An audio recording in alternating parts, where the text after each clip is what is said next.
Well, coming up next, it is super featherweight action. The man that the internet has been talking about over the last little while, Tsendbaatar Erdenebat. He'll be taking the biggest step up of his young professional career against Edy Valencia.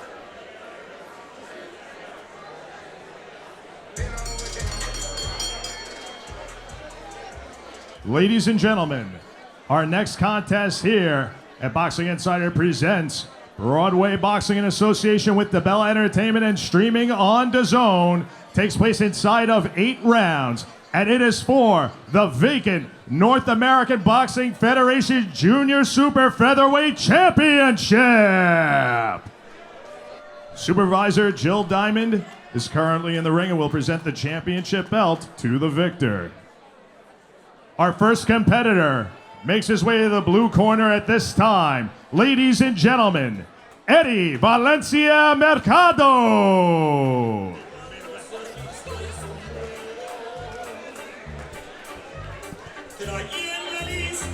The 32-year-old Edy Valencia makes his way to the ring with a record of 29-6. 7 of those wins coming by way of knockout. Valencia's boxing dream began when his late brother mentioned to him that he thought that he had what it takes to become a fighter. He listened, and he went straight to the gym and never turned around. And tonight, he may be facing the toughest test of his professional career.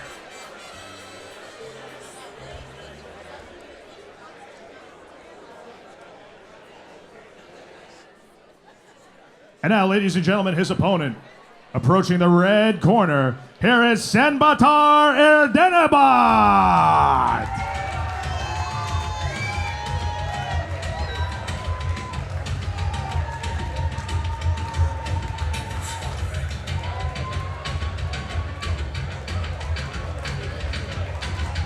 The 2-time Olympic quarterfinalist, Tsendbaatar Erdenebat.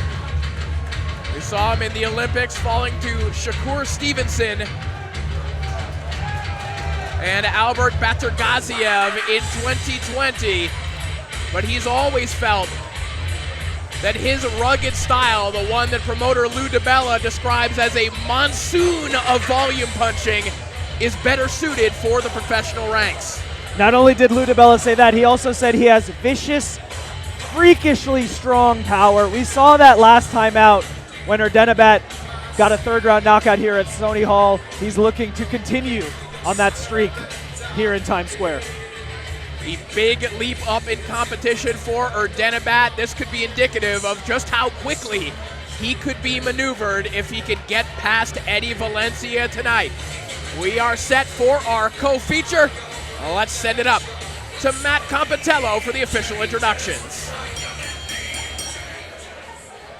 Ladies and gentlemen, the following contest takes place inside of 8 rounds and is for the vacant North American Boxing Federation Junior Super Featherweight Championship. The judges are Anthony Lundy, Robert Perez, and Marcel Varela. Miguel Rosario is the referee in charge of the action. Introducing the competitors. First, competing out of the blue corner, de Culiacán, Sinaloa, Mexico. From Culiacán, Sinaloa, Mexico. Él es 5 pies, 6 pulgadas de alto y pesando con 130 libras. He is 5 feet 6 inches tall, weighing in at 130 pounds, con un récord, 20 victorias, 9 derrotas y 6 impases. With a record of 29-6 y 7 victorias via noqueo, and 7 of his victories by way of knockout, te presento Edy Valencia Mercado. And his opponent, competing out of the red corner, from Setserleg, Mongolia. Standing 5 feet 4 inches tall and weighing in at 130 pounds. Entering this contest with an immaculate record of 5-0, 3 out of 5 victories by way of knockout. Here is Chinggis Khaan, Tsendbaatar Erdenebat. We go to Miguel Rosario for the instructions for both competitors. Todo decisiones que devienen paso de cambio, ¿sí? Okay. Pregunta. All the information I gave you last time, do you remember? Okay, let's go. Just gloves.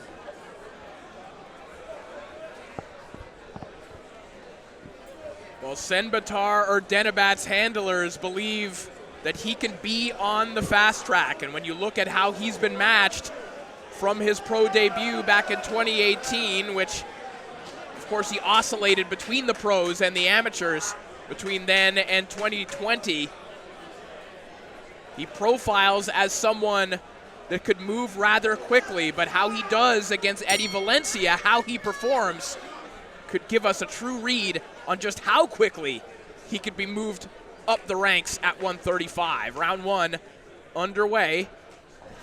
Tsendbaatar Erdenebat in the red trunks trimmed with gold. Edy Valencia in the black and gray and white camo. The last time Erdenebat was in this building, he predicted a third round knockout, and he delivered on a third round knockout. I spoke to Erdenebat and his team this week, and I said, what's the prediction this time? They said, we want to go the distance. We want to get rounds under our belt. So it'll be interesting to see if we see a different version of Erdenebat tonight. That was a wicked right hook that connected there from Erdenebat. See the hand speed early. And you know that Erdenebat would love to place something on the Twitter timeline with his name attached to it that has nothing to do with being a mole or being a spy. He wants to put his talents on display and maybe a highlight reel knockout. Erdenebat, of course, in the camp of Ryan Garcia. As Ryan Garcia prepared for Tank Davis, Erdenebat got some great sparring in, and he's now said that he would love a future opponent, either Ryan Garcia or Tank Davis. Well, listen, Erdenebat throughout his career has kind of been a magnet for controversy in his amateur career. At one point, he was kicked off of the Mongolian amateur team, and depending on whose version of events you believe, the coach was knocked out, he was knocked out, he was running naked down the street, and he was drunk during the tournament, but then was allowed back on the team. So listen, Erdenebat has had controversy attached to him in the past.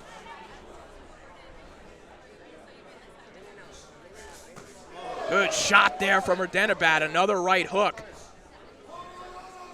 Scrapes across the face of Edy Valencia.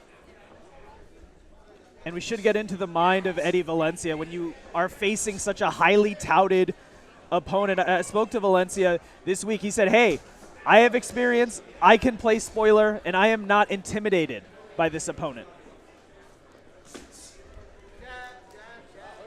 Of course, Valencia shared the ring with names like Thomas Patrick Ward, Tyson Cave, Jesse Magdaleno. Guys who have been on the fringes of contention in the past, guys that are on the upper reaches of the rankings. And although he's come up short, Valencia says that he has taken some degree of confidence from those fights. He says that he's proven that he belongs at the very least. As Valencia gets through with a couple shots a moment ago, closing out this round well, but all in all, a good one for Erdenebat.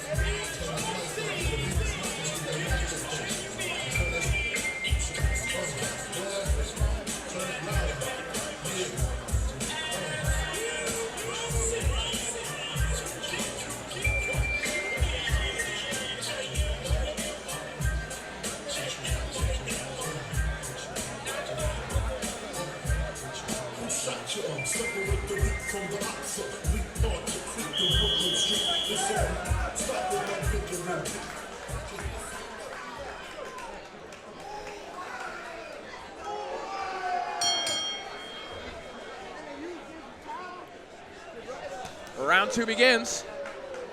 This one's scheduled for 8. And in the corner of Erdenebat, you did see trainer Manny Robles last time out when Erdenebat fought in this building in Sony Hall. Manny Robles was not able to make the trip. He's here now, and Erdenebat says, working with Manny Robles, he has my back. That's going to make a huge difference in terms of the game plan, the preparation. It'll be interesting to see how that plays out in the ring, especially when Erdenebat is looking at this opportunity to get rounds in at a professional level.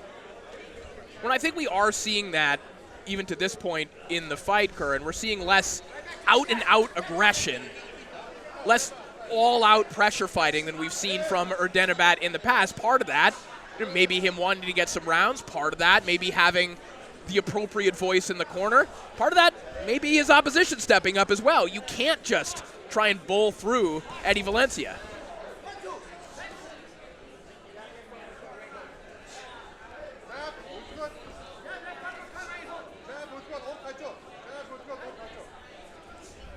A massive gap in terms of amateur experience between these two. Erdenebat won 271 of his 288 recorded amateur bouts. Edy Valencia had just 6 amateur fights total. 1-2, 1-2.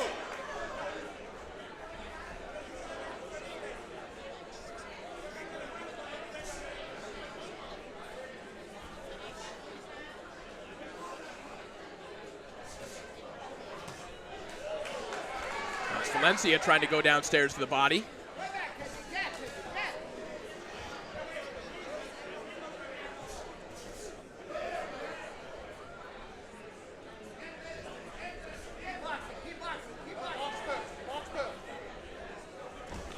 Erdenebat's corner imploring him to keep boxing.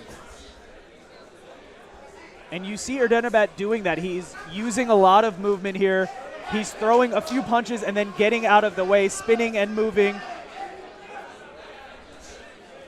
In Erdenebat's previous outing, we saw him backing up Giovanni Gutierrez, trapping him in a corner, landing body shots and combinations. We see much more movements in this version of Erdenebat.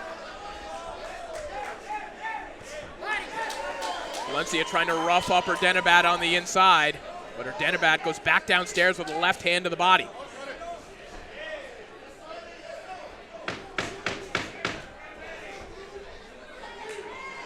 Erdenebat digging into the toolbox here, showing something different, but we are seeing a little bit of blood starting to trickle from the nose of Erdenebat as well.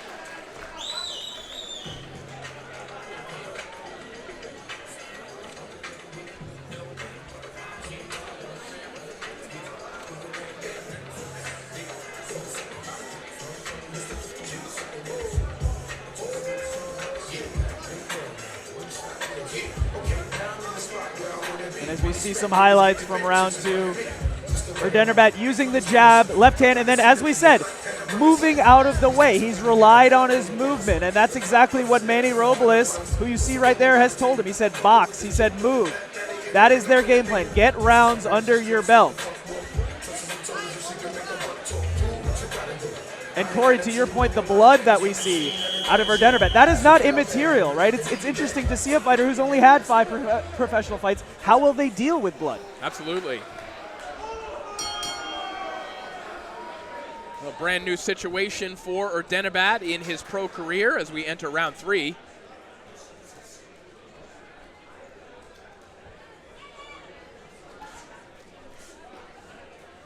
You probably wouldn't score round 2 for Edy Valencia, but he definitely had his moments. I mean, that blood didn't come from nowhere. And definitely later in the round, Valencia scored with a couple of good shots.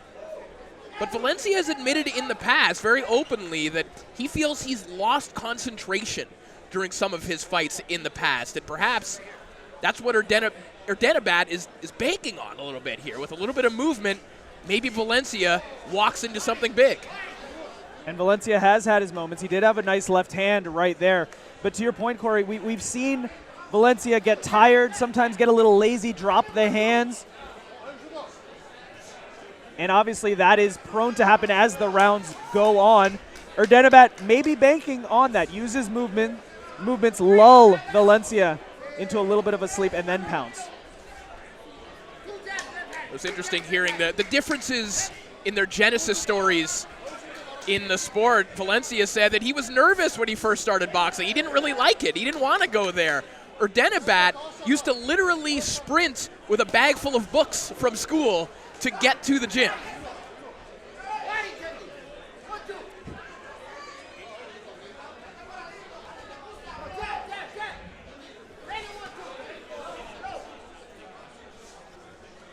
Erdenebat stabbing away with that jab to the body. His corner like that, and they definitely like that combination. A nice uppercut pops the head back of Valencia.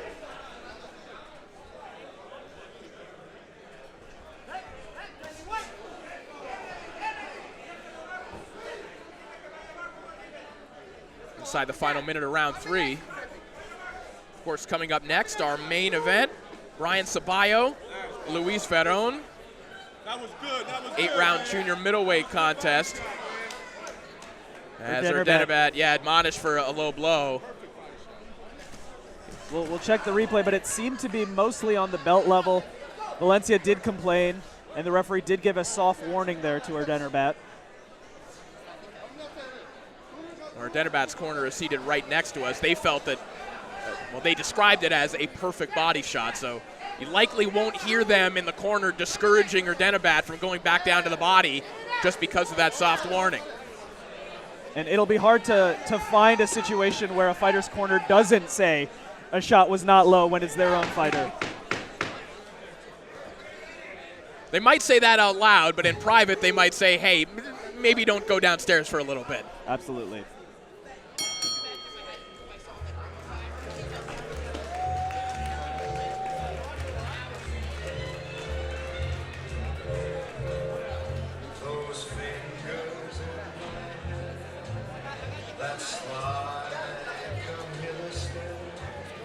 That stripped my conscience bare, it's witchcraft. And I've got no defense for it. The heat is too intense for it. What good would common sense for it do? 'Cause it's witchcraft. Wicked witchcraft.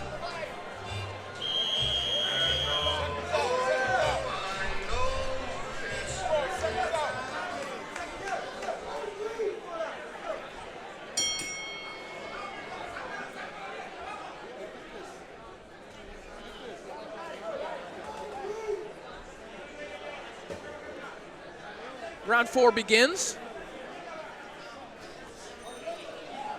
Tsendbaatar Erdenebat looking good, boxing off the back foot here against Edy Valencia. We saw him score a 3rd-round knockout last time out here at Sony Hall. The competition stepping up, and Erdenebat starting to diversify his offense as well. And Erdenebat has dipped his toe in the water in terms of challenging himself against top opposition. We mentioned he was a sparring partner for Ryan Garcia. In 2016, Erdenebat took on Shakur Stevenson in the Olympic quarterfinals. And while Erdenebat did come up short there, that might be motivation for him on something like we're seeing tonight. Hey, I don't want to just go at my opponents, knock them out. I want to get rounds in. I want to learn new tools at the highest level. And that's what we're seeing tonight. Boxing, moving, hitting and not getting hit.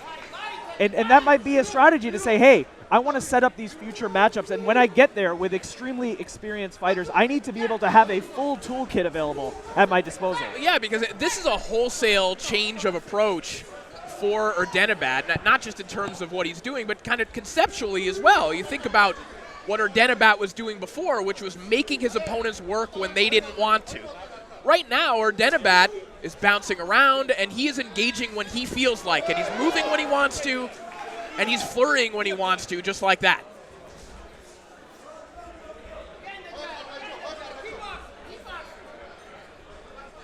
And for any young fighter, Erdenebat is only 26 years old. It's important to get rounds in at a professional level. This is only the 6th professional fight for Erdenebat. He only fought once professionally in 2022. His first fight in 2023 only lasted 3 rounds. So he is banking these rounds in here, having impressive performances, showing off the footwork, showing off the movement. And these are all scoring rounds and rounds that he's banking here tonight at Sony Hall. Good check right hook there from Erdenebat. About 30 seconds ago as well, the same right hook that landed along the belt line that Erdenebat was admonished for a round ago went unnoticed by the official. Valencia complained, the referee let it go. So Erdenebat again, not deterred from going back downstairs as he looks for another huge right hook. Beautiful counter over the top there from Erdenebat, but Valencia comes back with a sharp left hand of his own and a little flurry right at the bell.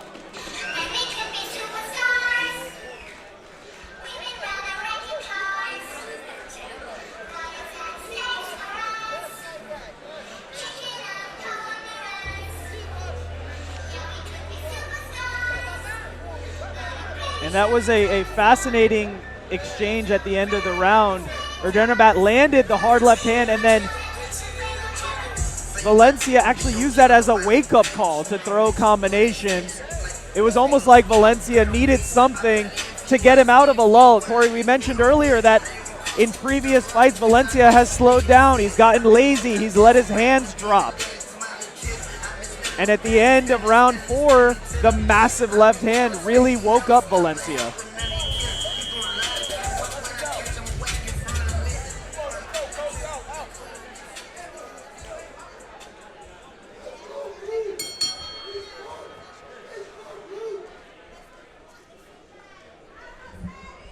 Round 5 underway of our 8-round co-feature here on Broadway Boxing on DAZN. Larry Goldberg's Boxing Insider in association with DeBella Entertainment.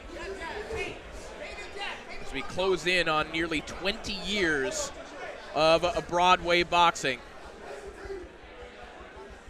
Airing live on DAZN here tonight. And of course, we want to thank our longtime partners at SNY who have been such a big part in keeping this series alive and vibrant over the years as well.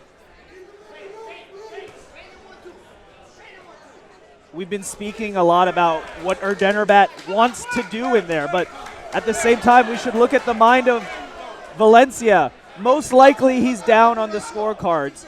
And the question is, does he have a game plan B? Does he have another gear to go to? We saw a little bit of that at the end of round 4. It didn't seem like he came out in round 5 with any particular intensity or any different style than he has been in the rounds previous. It's an easy thing to ask for, a hard thing to execute on, especially when across the ring you have Tsendbaatar Erdenebat. Well, it's getting more and more frustrating for Valencia offensively, but then what we are seeing too, Curran, the reaction from Valencia to some of these punches is kind of worsening. You know, he's sort of tapping his body when he eats those body shots. He's being moved by some of those overhand lefts. The body language starting to change from Valencia. I don't know that I would go so far as to say he's breaking down right now, but he might be heading in that direction.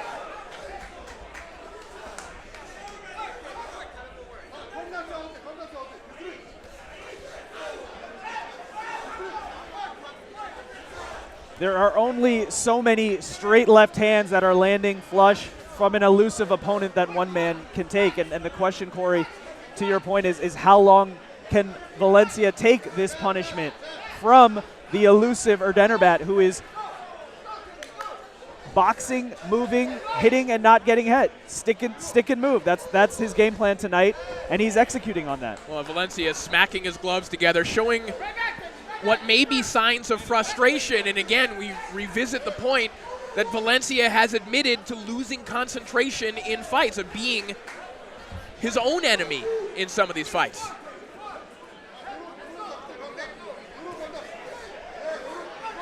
Can some of that frustration materialize in Valencia maybe opening up and making the kind of mistake that Erdenebat could capitalize on in a big way? Sharp left hand from Erdenebat right at the bell. And that'll do it for round 5.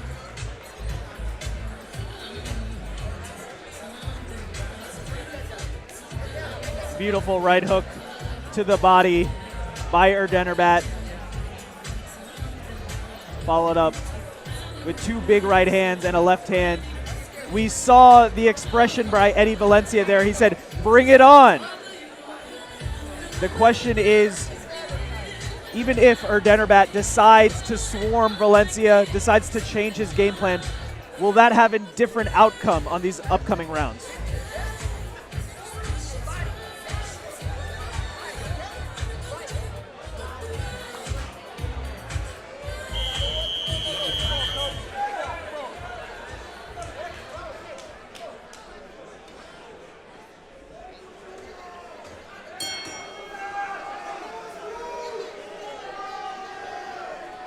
So here we go with round 6.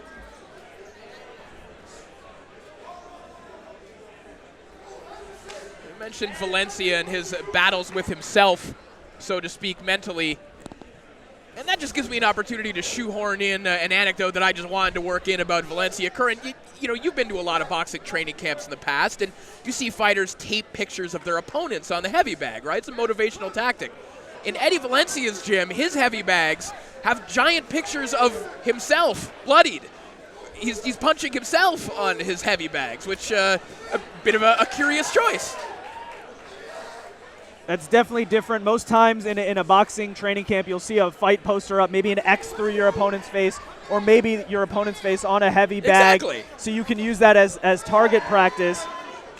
Not your own, wearing a crimson mask. That's an interesting choice by Valencia. Part of that could be part of the theme that we've been talking about, right? Valencia maybe losing concentration by his own admission, maybe getting lazy. That plays into the whole you versus you, right? A lot of times you'll hear fighters say, I can win this fight, it's up to me what I can do in there, right? And so maybe for Valencia, that's extra motivation to motivate himself to say, hey, I can come forward. We saw that play out. He got tagged with a left hand, and that woke him up. So maybe that's the motivation Valencia needs. Well, he certainly did. He got ripped to the body with a left hand. You saw him grimace, but he came back with a left hand of his own. But Erdenebat just relentless with that body attack, going back downstairs.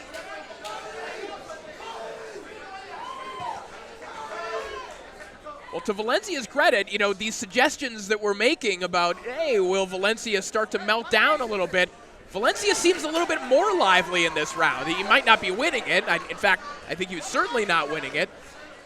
But he's applying a little bit more pressure. He's making Erdenebat work at a quicker rate here in this round.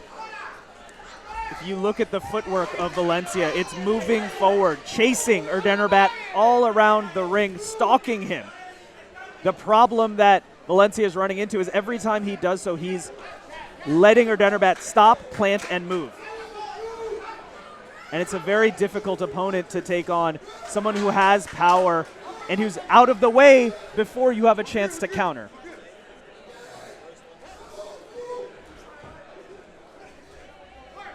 Final 20 seconds of round 6. Again, this is an 8-rounder, and in all likelihood, Erdenebat has all the rounds in the bank. This might be the best round of the fight for Edy Valencia.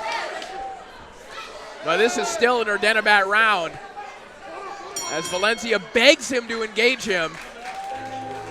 That'll do it for round 6.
As we do a little housework in the corner of Erdenebat, 2 to go in our co-feature.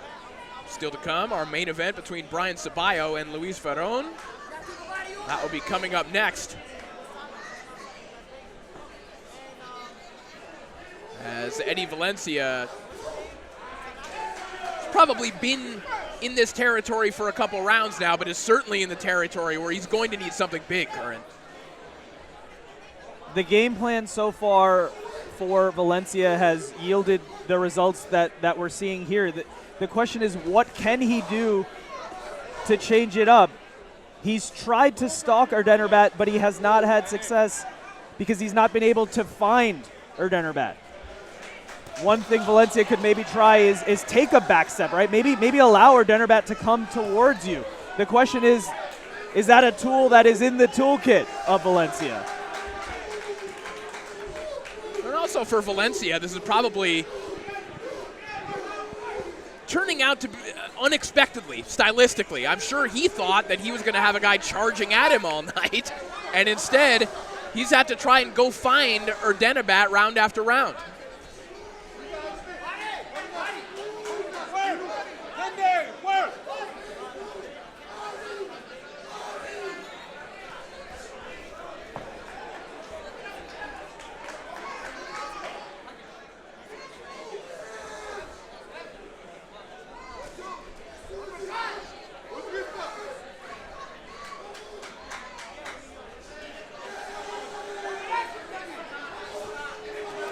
The other thing, Corey, that Tsendbaatar Erdenebat needs to think about, right? He's from Mongolia. Now he lives in Los Angeles. He's slowly starting to build a following here in America. We've seen other fighters come from all over the world to become international successes. Manny Pacquiao, Gennady Golovkin, so many others. One thing that they did consistently was deliver on knockouts, on action-filled fights. Now, Erdenebat here is choosing to box and move because that's what he wants to do. But one thing that is maybe on his mind is, if I want to increase my fan base, do I need to deliver on highlight reel knockouts? Do I need to get on those Twitter feed highlights, on Instagram highlights, on TikTok? Is that something that Erdenebat should be thinking about here in his 6 pro fight? Final 20 seconds of round 7. Beautiful uppercut on the move there from Erdenebat.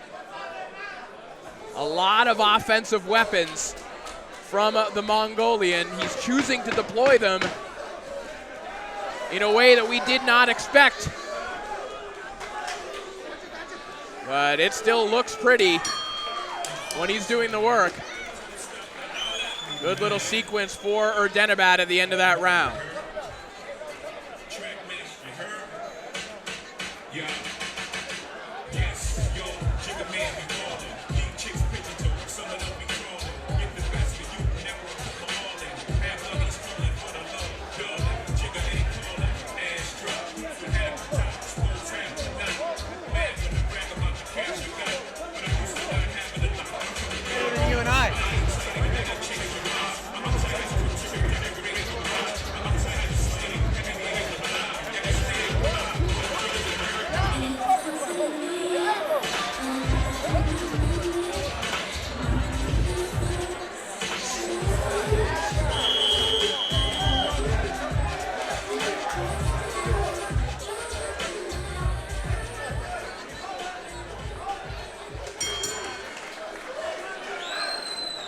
Edy Valencia up off the stool first. We'll see if he will come out firing. He'll have no choice if he wants to have his hand raised here in Times Square. 8th and final round. Tsendbaatar Erdenebat has been dominant in outboxing Edy Valencia all night long, but Valencia gets through with a nice sweeping right hand.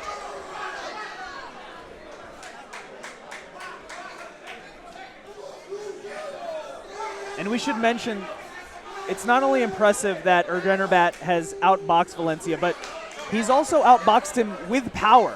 He's moved, stepped back, planted, landed a power shot, and then moved out of the way. It's not an easy thing to do for 8 straight rounds, and so far, Tsendbaatar Erdenebat has done that. A little extra mustard on that combination from Erdenebat. two-punch combination.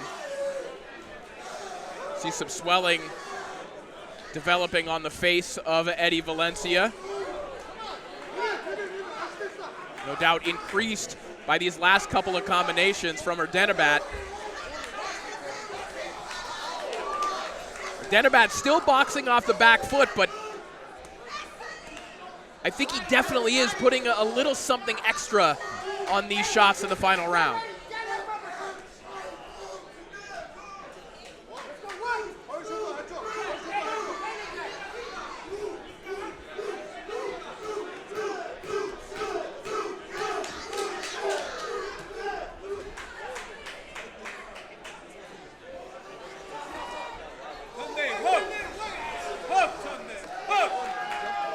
Erdenebat flurries off the ropes as we enter the final minute of this contest.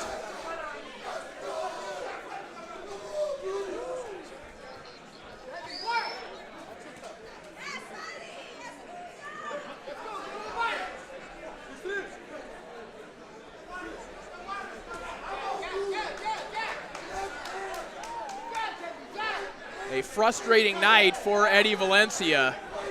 When you have an elusive and powerful opponent like Erdenebat,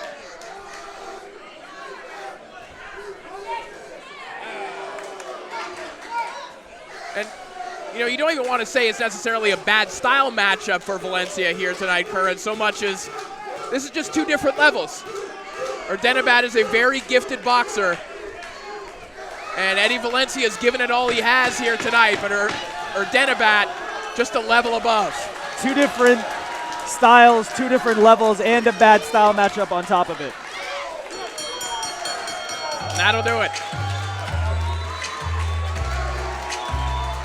I don't think there's many junior lightweight fighters out there who saw this fight and said, I want a piece of Tsendbaatar or Erdenebat.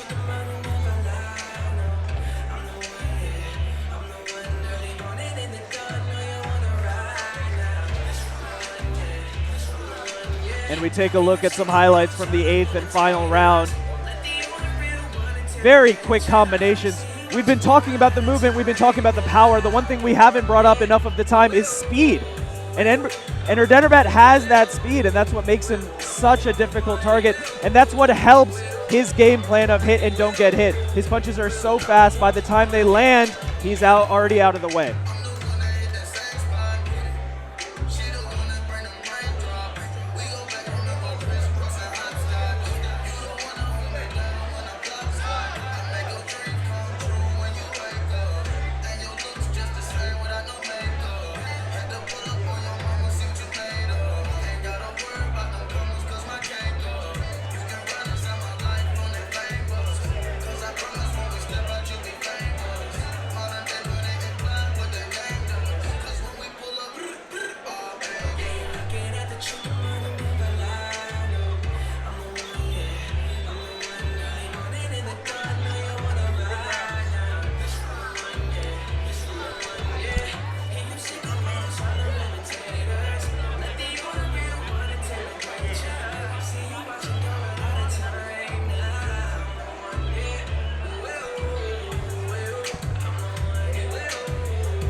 Tsendbaatar or Erdenebat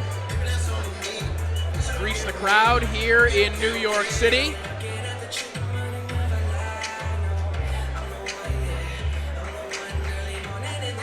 And it looks like the decision is in the ring. It is in the hands of Matt Compitello. Let's send it up to the center of the ring for the official decision.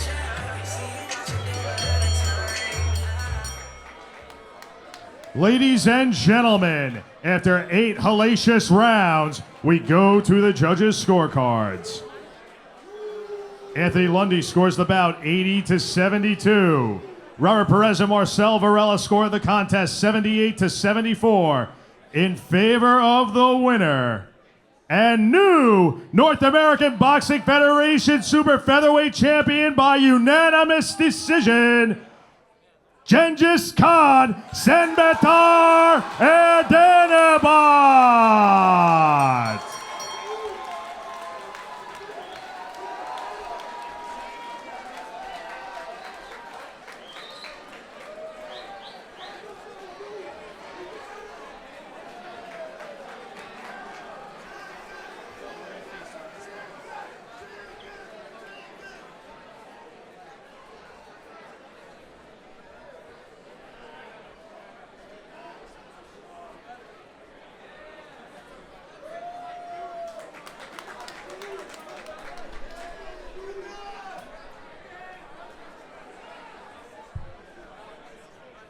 I'm here with the winner, Tsendbaatar Erdenebat.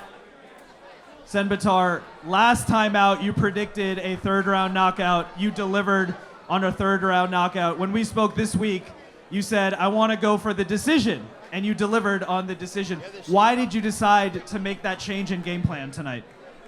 Чи тоглолтын өмнө таамгаа хэлэхдээ би энд өрсөлдөгчтэй 8 раунд тоглоно гэж хэлсэн шүү дээ. Яагаад 8 раунд тоглоно гэж хэлсэн бэ гэж. За би ямар ч хэлсэн одоо профешнл бэлтгэл хийгээд одоо 2 сар болж байна. Би өмнө нь бол аматер сонирхчдын боксд ингээд тоглож байсан. Профешнл бэлтгэл хийгээд өөрийгөө 8 раундын турш ингээд ачаал дааж чадсан уу? Би энийг сорж үзсэн. Тэгээд би ингээд 8 раунд тоглоо сайн тамирчинтай. Харин миний бодож ирснээр тавгүй сайн тамирчин байлаа. Тэгээд айгүй тоглоод хоцсондоо баяртай байна. He's only been training professional boxing for 2 months, and he knew that the opponent was a tough opponent. He wanted to see after 2 months of full camp that he could box for 8 rounds and see how it does. That's why he decided to do 8 rounds. You now improved to 6-0. We know you've trained and sparred with quality fighters like Ryan Garcia. You've mentioned Tank Davis as a future opponent for you. What do you want to do next? Чи урд нь Ryan Garcia тэгээд та sparring partner байжсэн. Бас Tank Davis-тэй тогломоор байна. Ирээдүйд тогломоор байна гэжсэн. Ер нь дараа хинтээ тогломоор байна. Би Ryan Garcia-тэй бэлтгэл хийгээд Ryan Garcia-г танк шиг стилтэй тоглоод тэгээд Ryan би хожоосоо гэж маш их хүссэн. Тэгээд бэлтгэл дээр би гисэнд нь санамсаргүй байдлаар зохиол би ингээд нокаут хийсэн. Гэхдээ би ер нь бол хожоосоо гэдэг айгүй сайн партнер авах хичээсэн. Тэгээ би ямар ч юм хэлээгүй. I wanted to be a good training partner for Ryan Garcia because I supported him. What happened was unfortunate. I really didn't mean for anything like that to happen. I only wished him the best. Whatever comment I made the comment after the fight, not before the fight. And that goes without saying. The question is about your future in this sport. You've dominated your opponents in this building. Who do you want to take on next? He's going to get another 8-rounder. That's what he's going to get. He's still a young guy. This is a future world champion. We're going to develop him the right way. But he'll be back here soon. Tsendbaatar Erdenebat, congratulations.